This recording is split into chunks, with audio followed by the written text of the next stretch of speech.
아합은 북이스라엘의 7대 왕입니다. 북쪽 이스라엘의 7번째 왕으로서 가장 악한 왕이라고 성경에 그렇게 평가를 받습니다. 그래서 아합 왕 시대 때 엘리야 선지자, 엘리사 선지자 사역을 하면서 이스라엘 가운데 많은 기적이 일어납니다.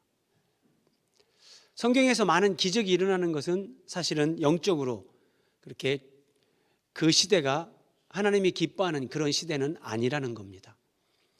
기적을 보여줘도 아니면 기적을 보여주어야만 뭔가 하나님을 생각하고 하나님 앞에 사람들이 나올 수 있는 시대, 그 시대가 아합 왕의 시대였는데, 이 아합 왕 시대 때 엘리야 선지자가 하나님 말씀을 아무리 외쳐도 이스라엘 백성들이 회개하지 않고 아합 왕과 그의 아내 이세벨이 돌이키질 않는 겁니다.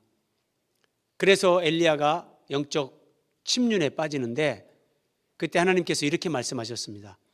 내가 이스라엘 가운데 7,000명을 남겨두는데 그 7,000명은 바알에게 무릎을 꿇지 않은 자요, 바알에게 입맞추지 아니한 자다. 바알은 하나의 우상이지만 오늘 우리에게 적용하면 탐심은 곧 우상숭배다. 하나님은 그렇게 말씀하시죠, 신약으로 와서. 그래서 바알에게 무릎 꿇지 않았다는 것은 가장 쉽게 직설적으로 얘기하면 돈 앞에 무릎을 꿇지 않는 겁니다. 예수님을 믿으면서 돈에 대한 욕심, 이것을 이제 이기는 단계, 여기에 오르는 것과 오르지 못하는 것이 그리스도의 장성한 분량에 이르는 그 신앙 성숙에 있어서 어떤 분기점이 될 수 있습니다. 여전히 내가 탐심에 사로잡혀서 살면 예수님을 믿었어도 그는 영적으로 우상 숭배를 하면서 살아가고 있는 것이다, 그렇게 말할 수 있습니다. 갈멜산 영적 대결을 전후로 해서 하나님께서 이스라엘 가운데 그렇게 타락했던 이스라엘 사회에서 두 사람의 믿음의 사람을 성경에 기록해 주십니다. 갈멜산 영적 대결 그 전에 열왕기상 18장에 보면 오바댜라는 아합 왕의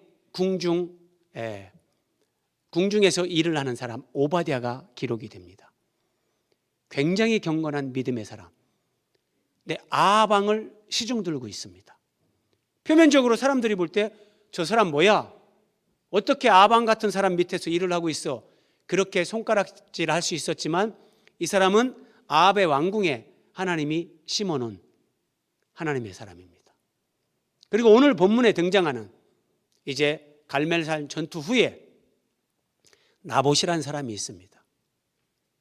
하나님이 그 시대에 믿음으로 살아가는 사람이 어떤 사람인가, 그런 것들을 보여주고 이스라엘 백성들에게 도전을 주기 위해서 성경에 등장시키는 아합 왕 시대에 하나님이 남겨놓은 사람, 그 시대에 돈을 이기고 세속적인 성공의 그 욕망을 이기는 믿음의 사람, 그 사람이 나봇인데, 오늘 말씀을 보면서 함께 나봇이 어떤 사람인가, 하나님이 나봇을 통해 우리에게 주시는 말씀을 함께 듣기를 원합니다.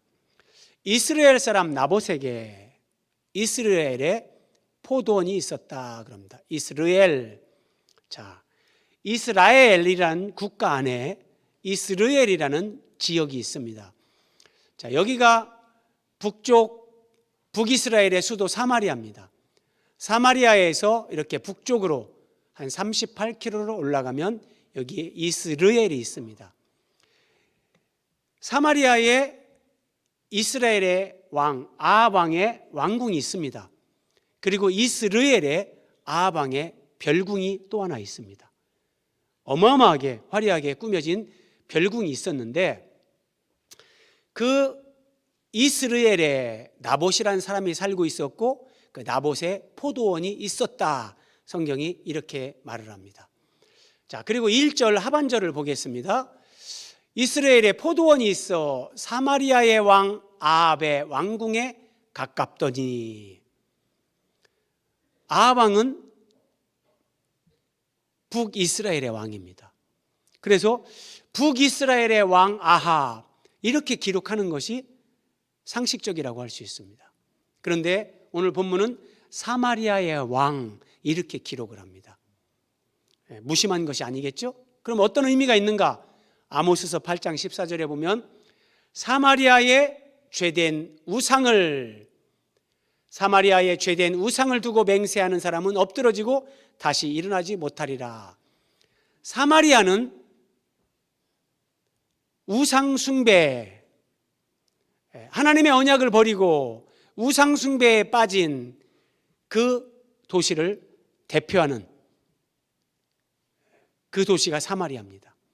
그래서 사마리아의 왕 아합, 그렇게 얘기할 때는 하나님의 백성을 통치하는 이스라엘의 왕이었음에도 불구하고 우상 숭배에 빠진 왕 아합, 이런 의미가 여기에 함의되어 있는 겁니다.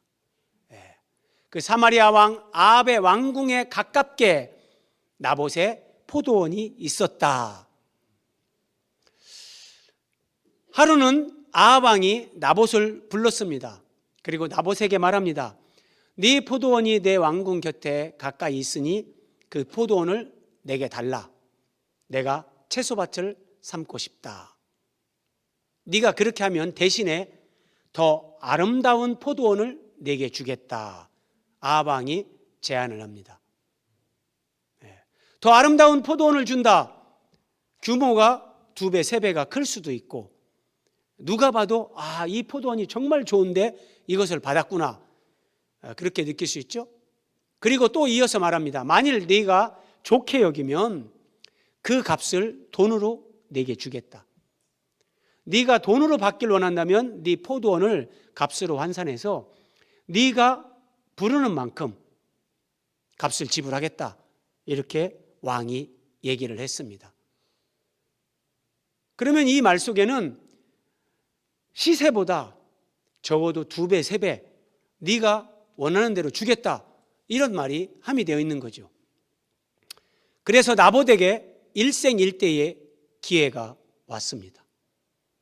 이제 고생 끝, 경제적 부요를 누릴 수 있는 일생일대의 절호의 기회가 왔어요. 여러분은 이런 찬스가 왔을 때 뭐라고 대답을 하시겠습니까? 어떤 선택을 하시겠습니까? 나봇은 우리가 전혀 생각하지 않는 그런 대답을 합니다. 자, 3절 말씀을 현대인의 성경으로 봅니다. 우리 성경이 조금은 어렵게 번역이 된 것 같아서 쉬운 말씀으로 보는 겁니다. 나봇은 아합에게 이렇게 대답하였다. 이 포도원은 내가 조상들에게서 대대로 물려받은 유산입니다. 조상들에게 대대로 물려받은 유산이라, 이 말은 이스라엘 백성들이 여호수아와 함께 요단을 건너 가나안 땅에 입성하고 그때 땅 분배를 했잖아요. 그때 12지파에게 땅을 분배하고 12지파 안에서 이제 각 가문별로 또 땅을 나누어 줬습니다. 그때 받은 땅이라는 거예요. 그리고 여호와께서는 이런 유산을 다른 사람에게 팔거나 넘기지 말라고 명령하셨습니다. 그러면 무슨 얘기예요? 그래서 왕이여, 당신에게 내 포도원을 팔거나 넘길 수가 없습니다. 이렇게 얘기를 하는 겁니다. 레위기 25장 23절에 보면 하나님께서 이렇게 말씀하셨습니다. 토지를 영구히 팔지 말 것은, 이 토지는 앞에서 말씀드린 것과 같이 이스라엘 백성들이 가나안 땅에 들어가서 거기에서 분배받은 땅입니다. 이 토지는 이스라엘 백성들이 자기들의 노력으로 아니면 자기들의 어떤 그런 수고로 자기들이 획득한 그런 토지가 아니에요. 하나님께서 주신 땅인데 토지는 다 내 것임이니라. 하나님 이렇게 말씀하세요. 하나님이 땅 욕심이 많으신가? 왜 저런 말씀을 하실까? 그런 게 아니라 가나안 땅은 하나님의 나라, 천국을 예표하는 겁니다. 그런 맥락에서 토지는 내 것이다. 하나님께서 하나님 나라의 왕이시고 또 너희는 거류민이다. 잠시 나그네로 산다는 거죠. 그러니까 저 약속의 땅 가나안에서 잠시 나그네로 살다가 그 땅이 의미하는 바 가나안 땅의 실체 하나님의 나라에 너희는 들어가게 된다. 그래서 그 의미를 알고 토지를 영구히 팔면 안 된다. 이렇게 하나님이 율법으로 말씀을 주셨어요. 그런데 나봇은 왕의 요구를 거절합니다. 왕의 요구를 거절하는 것은 목숨을 걸지 않고는 안 되는 겁니다. 그렇죠? 나봇은 여호와께서 토지를 영구히 팔지 말라라고 하신 말씀을 기억하고 하나님께서 가나안 땅을 기업으로 분배해 준 이 땅의 의미가 영원한 하나님의 나라를 상징하는 것이라는 걸 나봇은 잘 알고 있었습니다. 만약에 이 땅을 팔거나 왕에게 다른 땅으로 대토해서 다른 땅으로 바꿨을 때 어떤 문제가 생기냐면 하나님은 이스라엘 백성들에게 준 기업으로 준 그 땅이 그들의 자자손손 계승되기를 원하시는 거예요. 그런데 돈은 일시에 많은 것을 가질지 모르지만 영원한 하나님의 나라를 상징하는 그 땅을 나봇이 상실할 경우 자기 자손들, 후손들에게 하나님 나라를 상징하는 영원한 기업을 상징하는 이 물려줄 이 땅을 잃어버리게 되는 거예요. 많은 사람들은 세상에서의 돈, 성공을 위해 목숨을 겁니다. 그런데 나봇은 정반대입니다. 하나님의 말씀대로 살기 위해 자녀들에게, 후손들에게 영원한 하나님 나라의 가치, 영원한 하나님 나라의 그 기업, 우리가 죽은 이후에 하나님 나라에서 영원히 누리게 될 그 나라의 영광, 이것을 자기 후손들에게 계승해 주기 위해서 이 땅에서의 성공, 영광, 부귀영화를 포기하는 겁니다. 그리스도인의 삶은 바로 이런 삶입니다. 내가 하나님의 은혜를 알고 하나님을 사랑하고 정말 예수님을 따르는 주님의 제자가 되길 원한다. 주님의 사람이 되길 원한다.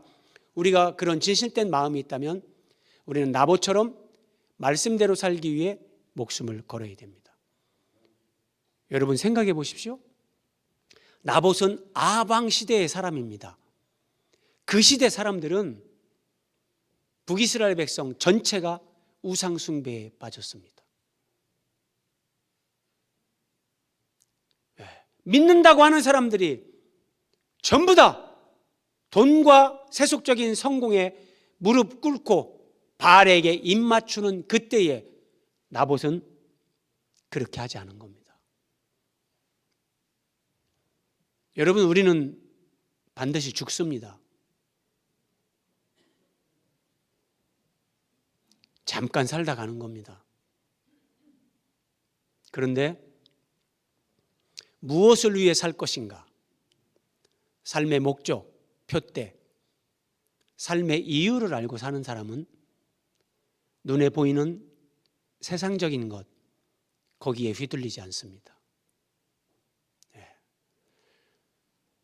돈이 없어서 불행한 사람은 거의 없습니다. 목사님은 돈이 많은가 보죠? 아닙니다. 돈이 부족해서 나는 불행하다라고 생각하는 사람은 마귀에게 속는 겁니다. 사람은 돈이 부족해서 불행한 것이 아니라 예수님이 없거나 예수님이 부족해서 불행한 겁니다. 돈으로 사람의 마음은 채워지지 않습니다. 안 채워집니다. 건강이 없어서 나는 불행하다. 그것도 마귀에게 속는 겁니다. 건강하다고 행복이 보장되는 게 아닙니다. 행복은 하나님과의 관계에서 오는 겁니다. 행복은 생명이신 하나님, 그분과 관계, 그분과의 연합에서 오는 거지 물질로, 환경으로 오는 것이 아닙니다. 여러분은 지금 무엇을 위해 살고 계십니까? 지난주에 우리가 혈루증 여인에 대한 말씀을 상고했습니다. 혈루, 피가 샌다는 겁니다. 생명은 피에 있습니다. 피가 샌다는 것은 생명을 허비하는 겁니다. 내가 만약에 영원으로 연결되지 않는, 잠시 있다 사라질 것, 거기에 초점을 맞추고 내 시간을 쓰고 있다면, 살아가고 있다면 우리는 생명을 허비하는 겁니다. 나는 무엇을 위해 살고 있는가? 나는 무엇을 위해 살 것인가? 오늘 본문은 나봇의 개인 이야기가 아니라 우리 모두의 이야기가 됩니다. 포도원, 조상 대대로 물려받은 유산으로 받은 그 땅, 기업, 이것을 종합하면 이렇게 됩니다. 아담을 하나님이 창조하실 때 하나님의 형상대로 아담을 지으십니다. 그리고 하나님이 아담의 코에 생기를 불어넣어서 하나님의 영이 아담 안에 이제 내주하는 존재, 이게 첫사람 아담. 그런데 아담이 사탄, 뱀의 말을 듣고 선악과를 먹습니다. 그때 선악과를 먹었을 때 여러분, 단순하게 과일을 하나 먹은 그런 차원의 얘기가 아니라 선악과를 먹을 때 내가 누군가의 말을 듣고 순종하면, 이 성경에 다 나오는 얘기입니다. 누군가의 말을 듣고 순종하면 그 말한 자의 종이 된다. 이게 영적 세계의 원리입니다. 뱀의 말을 듣고 선악과를 먹었습니다. 뱀, 사탄의 속성, 교만, 살인, 음란, 간음, 미움, 시기, 질투, 이기심, 이런 마귀적인 속성이 선악과를 먹는 순간 아담 안에 주입이 됐습니다.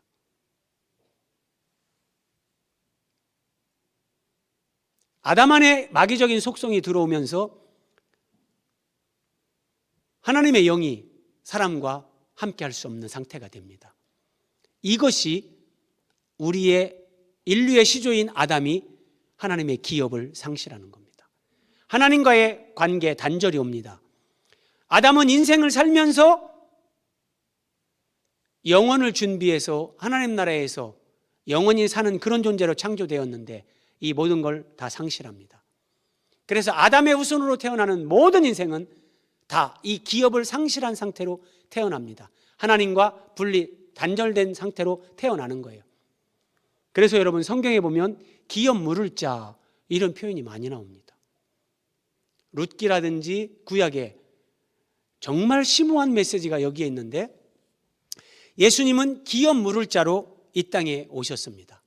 그래서 기업을 잃어버린 상태로 태어난 모든 아담의 후손들에게 하나님의 영원한 기업을 회복시켜 주신 분이 바로 예수님입니다. 하나님과 생명의 관계가 회복되어지게 하셨고, 예수님은 하나님 안에서 우리가 그 영생을 누리고 이 땅에서 천국을 살고 죽어도 천국에서 하나님과 우리 주님과 함께 영원히 사는 하나님의 그 영광에 참여하는 자로 우리를 구원해 주셨는데, 이것이 영원한 기업을 회복시켜 주신 겁니다.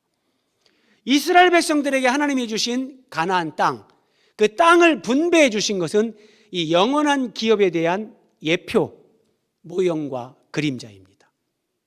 모형과 그림자. 베드로전서 1장 3, 4절입니다. 하나님을 찬송하리로다. 예수 그리스도를 죽은 자 가운데서 부활하게 하심으로 말미암아 우리를 거듭나게 하사 산 소망이 있게 하시며, 하나님 아버지께서 예수님을 이 땅에 사람의 아들로 보내셨고 그 예수님이 우리의 죄를 짊어지고 십자가에 죽으시고 부활하셨습니다. 그 부활하신 예수님을 믿는 자들은 이제 성령으로 거듭나고 영원한 소망을 갖게 하셨다, 이 얘기입니다. 그리고 그 하나님께서 우리에게 예수 그리스도 안에서 믿음으로 영원한 기업을 주시는데, 그 기업이 뭔가 보십시오. 썩지 않고. 세상에서 우리가 누리는 것은 시간이 지나면 썩고 쇠하고 사라집니다. 그런데 썩지 않고 더럽지 않고 쇠하지 아니하는 유업을 있게 하시나니, 이 유업이 이제 예전의 성경에는 기업이었습니다. 같은 의미입니다. 그러니까 하나님과 분리 단절된 상태로 태어나서 하나님 없이 살아가는 인생들, 그들에게 예수 그리스도를 통해서 하나님과의 관계 속에서 주어지는 영원한 기업, 이것을 예수님이 회복시켜 주셨다는 거예요. 이런 것을 구약에는 가나안 땅으로, 그래서 가나안 땅은 삼층천에 있는 하나님의 나라, 이거를 모형과 그림자로 보여주는 예표예요. 그 땅을 분배해 줬다. 하나님 나라에서, 여러분 우리가 인생을 마치고 하나님 앞에 가면 하나님이 우리의 인생과 신앙을 결산하시고 각 사람에게 기업을 주십니다.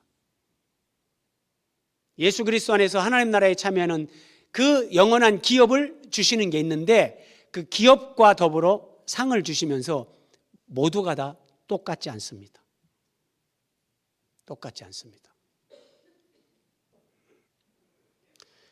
그래서 이 가나안 땅의 의미는 이런 의미들을 가지고 있다. 천국에서의 영원한 기업, 이런 것에 대한 예표였는데, 만약에 이 기업을 2배, 3배 값을 준다고 해서 내가 팔았다. 그러면 영적으로 이게 어떻게 되냐면 내가 하나님 나라를 돈 때문에 버리는 것이 되는 겁니다. 히브리서 12장 16절, 음행하는 자와 혹 한 그릇 음식을 위하여 장자의 명분을 판 에서와 같이 망령된 자가 없도록 살피라. 에서는 장자로 태어났습니다. 장자에게는 특권이 있습니다. 하나님이 주시는 그 기업을 2배로 받는 거라든지 특권이 있는데, 넓은 의미로 얘기하면 이 장자의 명분은 우리가 예수님을 믿고 하나님의 자녀가 된 그리스도인들의 그 은혜와 영광, 특권을 얘기하는 것입니다. 그런데 그 장자의 명분을 어떤 사람들은 음행 때문에 포기합니다.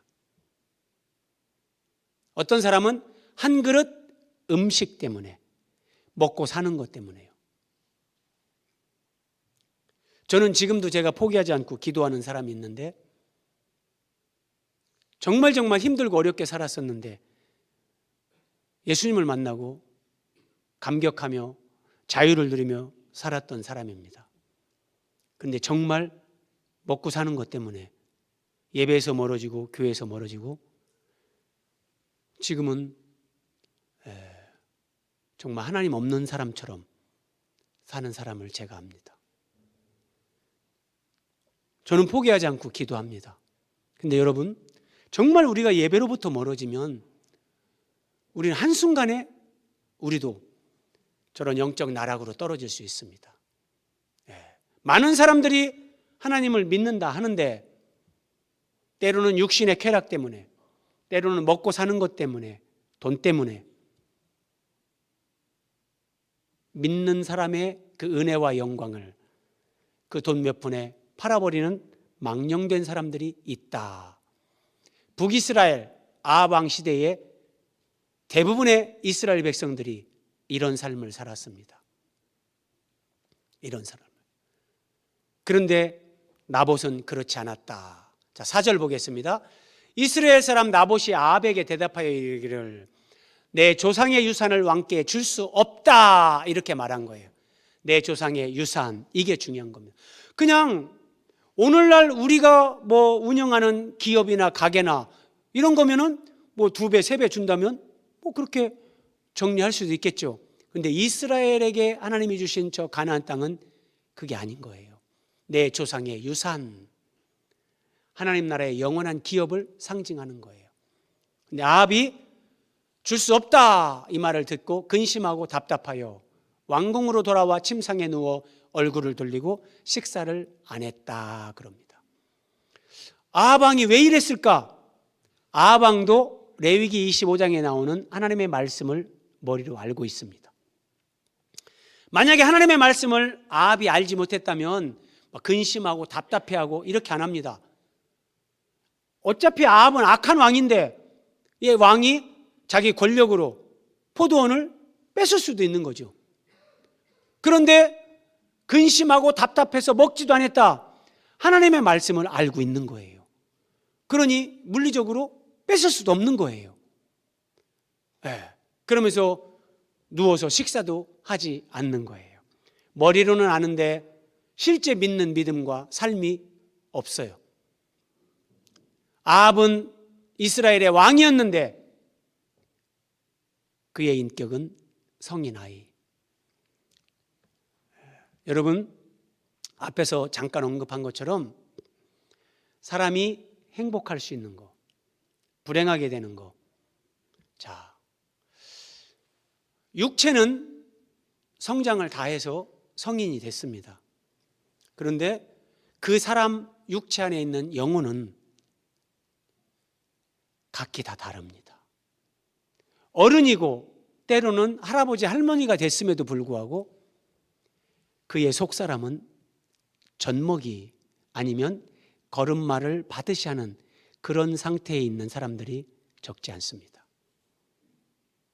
그런 상태에서 지속적인 행복은 누릴 수 없습니다. 예컨대 이런 겁니다, 여러분. 우리가 세상에 살면서 때로는 오해를 받고 때로는 누군가 던지는 돌에 맞을 수도 있고 뭐 욕을 먹을 수도 있고 다 이런 것들을 경험하잖아요. 그런데 누군가 내가 없는 자리에서 나를 욕을 했어요. 근데 그걸 알게 됐어요. 그때 여러분은 어떻습니까? 두고 보자. 여러분, 내가 두고 보자 그러면서 내 속에 그 사람에 대해서 악한 마음을 갖기 시작하면 내 안의 평안은 사라집니다. 근데 대부분의 사람들이 돈 때문에 어떤 누가 이렇게 말을 한 것 때문에 무엇 때문에 섭섭함을 느끼고 관계를 단절시키고 요 시험을 잘 못 넘습니다. 왜냐하면 내 속에 있는 내 영혼이 성인 아이이기 때문에. 본질은 사람의 영혼인데 내 영혼이 너무 어려요. 그러면 섭섭한 말 한마디, 조금 손해보는 거, 그거 소화 못합니다. 그러면 어떻게 되느냐? 누군가가 나에 대해서 나쁜 말을 했다. 그러면 그때마다 감정이 막 오르락 내리락 한다고 해보세요. 지속적인 평안은 사라집니다. 그러면 내 행복을 내가 결정하는 것이 아니라 타인이, 어떤 환경이 내 행복을 결정하는 겁니다. 그렇잖아요.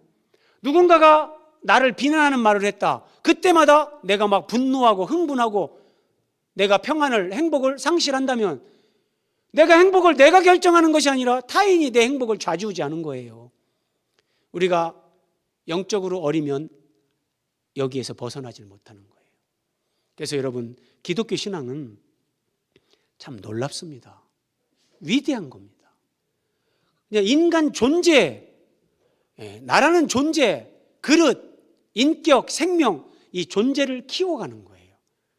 예수님이 내 안에 오셔서 그 생명으로 내 생명을 예수님의 생명으로 대치시키고 그 속이 좁아서 늘 상처받고 늘 한숨 짓고 늘 억울해하는 그런 사람들의 이 마음을 우지직 찢어버리면서 넓힌단 말이에요.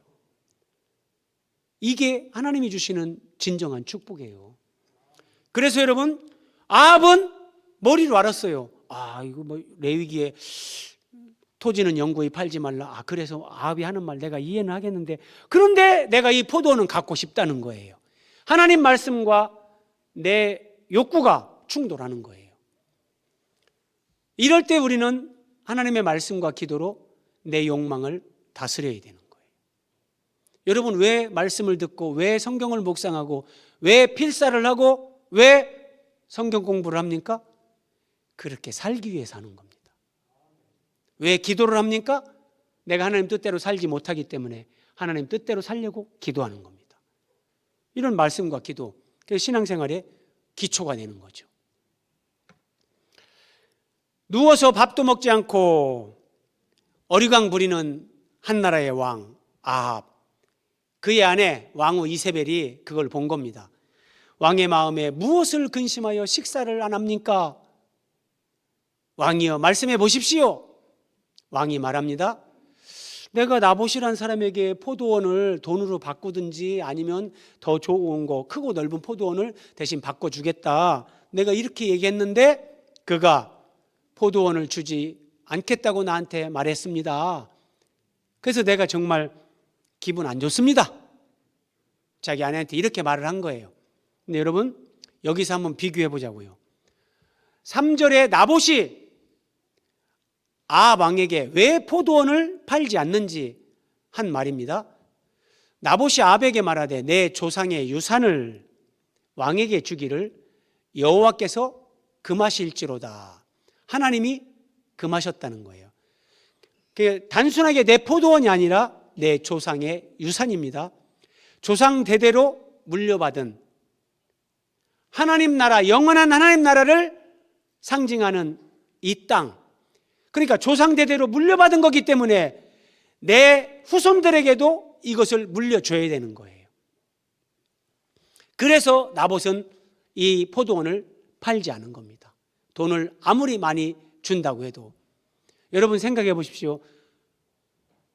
부모된 우리가 예수님을 믿고 하나님 나라에 대한 소망을 가지고 정말 진리를 따라 살아가는데 그 은혜가 내 대에서 끝나고 내 자녀에게 계승되지 않는다고 생각해 보세요. 그것은 말할 수 없는 고통이고 재앙입니다. 차라리 내가 죽더라도 내 자식들이, 내 후손들이 하나님을 믿고 믿음으로 진리 안에서 바르게 살아가기를, 이게 부모의 심정이란 말이에요.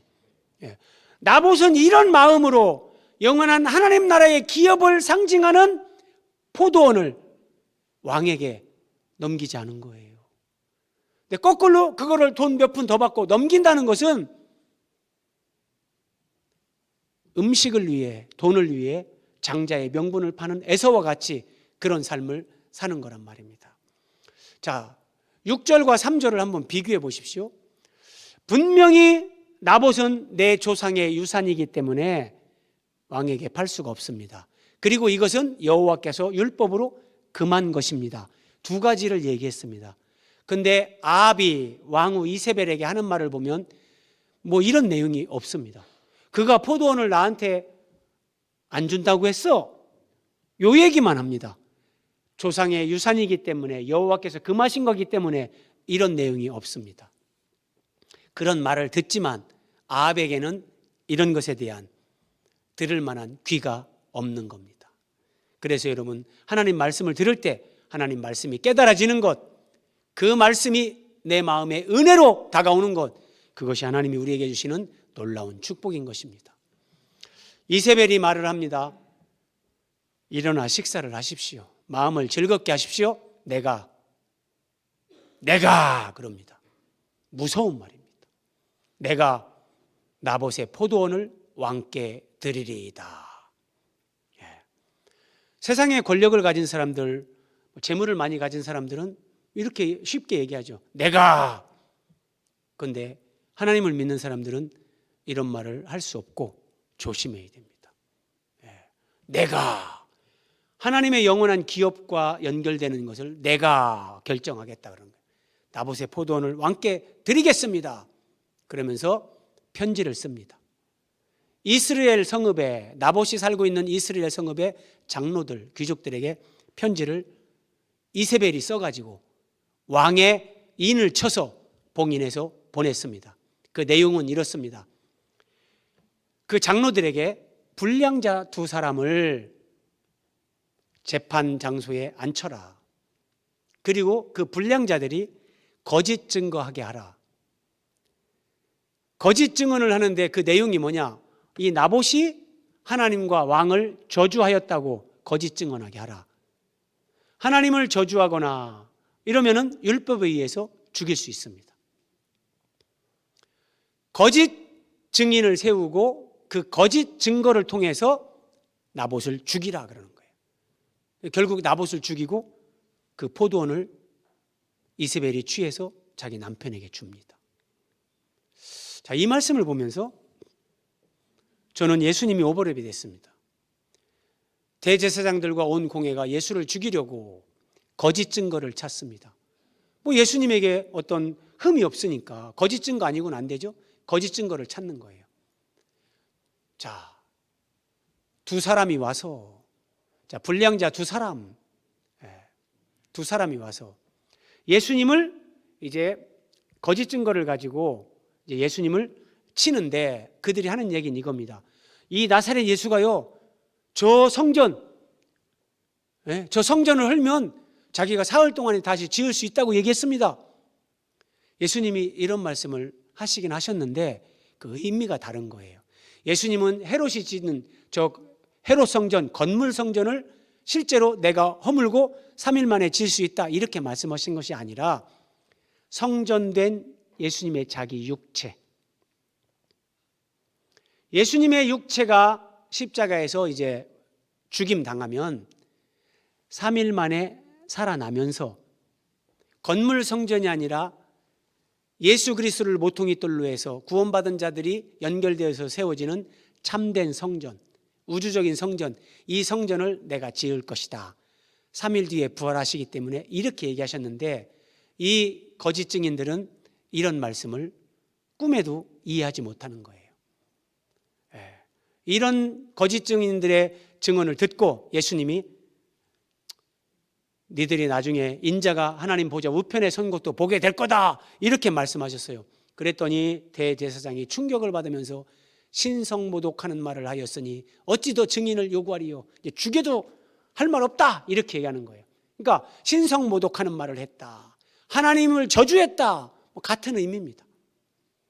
여러분, 북이스라엘에 백성들이 영적 도탄에 빠지고 우상숭배 가운데 종노릇하는 삶을 살고 있는데, 나봇, 전혀 이스라엘 사회에 주목받지 못한 사람, 드러나지 않은 평범한 사람입니다. 그런데 하나님은 이 나봇을 통해서 오늘 우리에게 말씀하십니다. 하나님이 성경에 그런 표현은 없지만 나봇을 자랑하시는 겁니다. 여러분, 욥이 똑같아요. 하나님이 욥기 1장에서 천상에서 회의를 하시는데 사탄이 왔습니다. 그때 하나님께서 사탄에게 욥을 자랑합니다. 네가 내 종 욥을 유의하여 보았느냐? 세상에 이런 사람이 없다. 하나님이 막 자랑하시는 겁니다. 왜 그러냐면 여러분, 인류의 시조 아담이 선악과를 먹었잖아요. 하나님처럼 되고 싶어서. 아담의 범죄 후에 하나님은 이기는 자를 찾으십니다.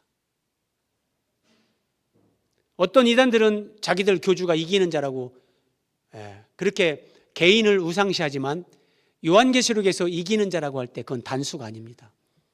그리스도인 가운데 누구든지 이기는 자가 될 수 있는데, 무엇을 이기느냐?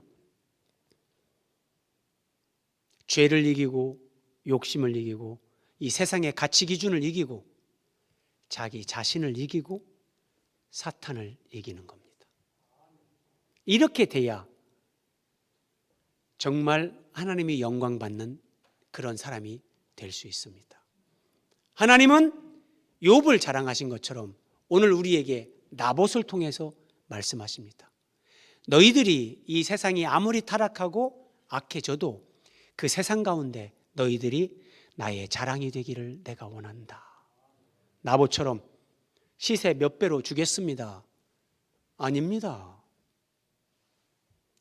대토를 몇 배로 더 드리겠습니다. 아닙니다.